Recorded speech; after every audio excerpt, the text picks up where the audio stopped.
1 नवंबर दिन बुधवार। इस दिन का सुहागिन महिलाओं को बेसब्री से इंतजार है। जी हाँ, क्योंकि उस दिन करवा चौथ का व्रत है।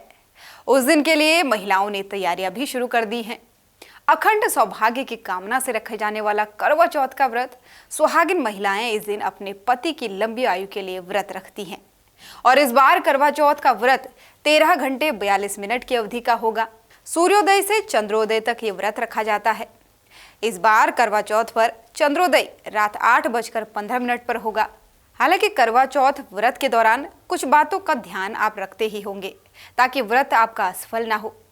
लेकिन कुछ खास बातें ऐसी हैं जिन बातों का ध्यान हर व्रत रखने वाली सुहागिन महिला को अवश्य रखना चाहिए। अगर आप भी व्रत रखने की तैयारी कर चुकी हैं तो इन बातों को नोट कर लीजिए कि आपको इस दौरान क्या कुछ नहीं करना है। सबसे पहले तो इस वीडियो को आप पूरा देखिए बिना स्किप किए। नमस्कार, स्वागत है आप सभी का हमारे करवा चौथ स्पेशल कार्यक्रम में और मैं हूं आपके साथ ज्योति। दोस्तों, नोट कर लीजिए वो 7 काम जो आपको करवा चौथ के व्रत के दिन बिल्कुल नहीं करने चाहिए। सबसे पहला काम है अन्न और जल ग्रहण ना करें। करवा चौथ का व्रत निर्जला होता है और सूर्योदय से पूर्व सरगी खाकर व्रत रखते हैं और पूरे दिन अन्न जल का त्याग करते हैं।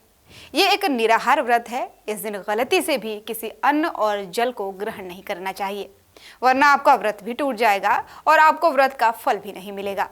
दूसरा है सुहाग सामग्री का दान न करें। जी हाँ, कई लोग ये गलती कर बैठते हैं। उस दिन सुहाग सामग्री का दान किसी को भी नहीं करना चाहिए।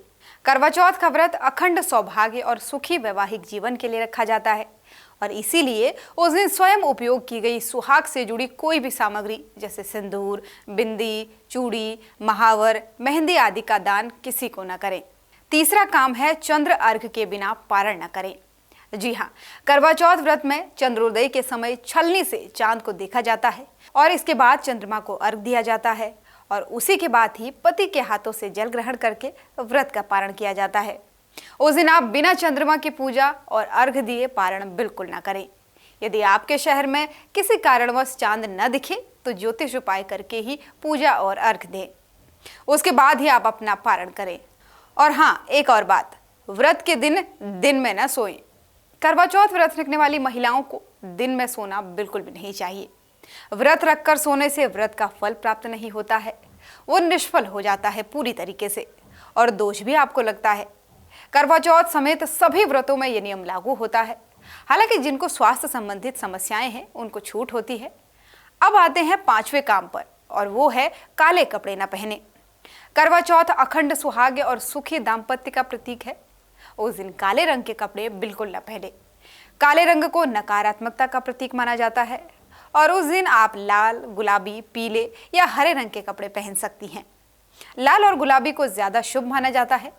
वहीं छठा काम अब है करवा चौथ व्रत की कथा जरूर सुने। जी हाँ, करवा चौथ का व्रत उसकी कथा के बिना बिल्कुल अधूरा माना जाता है। जब आप शाम के समय में माता गौरी की पूजा करें तो करवा चौथ की व्रत की कथा सुनना बिल्कुल न भूलें। कथा सुनने से व्रत पूरा होगा और उसका महत्व भी आपको पता चलेगा। और अब आते हैं 7वें काम की तरफ। इस दिन सास को पूजा और सुहाग की सामग्री देना बिल्कुल न भूलें। करवा चौथ की पूजा के बाद से अपनी सास को पूजा और सुहाग की सामग्री भेंट करें। यदि आप ऐसा करती हैं तो वे खुश होकर आपको अखंड सौभाग्य और सुखी वैवाहिक जीवन का आशीर्वाद देंगी और इससे आपके पति की आयु जरूर बढ़ेगी। तो इस करवा चौथ इन बातों का विशेष तौर पर ध्यान रखें। माता रानी आपके सुहाग को लंबी उम्र दे, इसी कामना के साथ आप सभी से लेते हैं विदा। फिलहाल आज के इस करवा चौथ खास कार्यक्रम में इतना ही। फिर मिलेंगे आपसे, तब तक के लिए नमस्कार।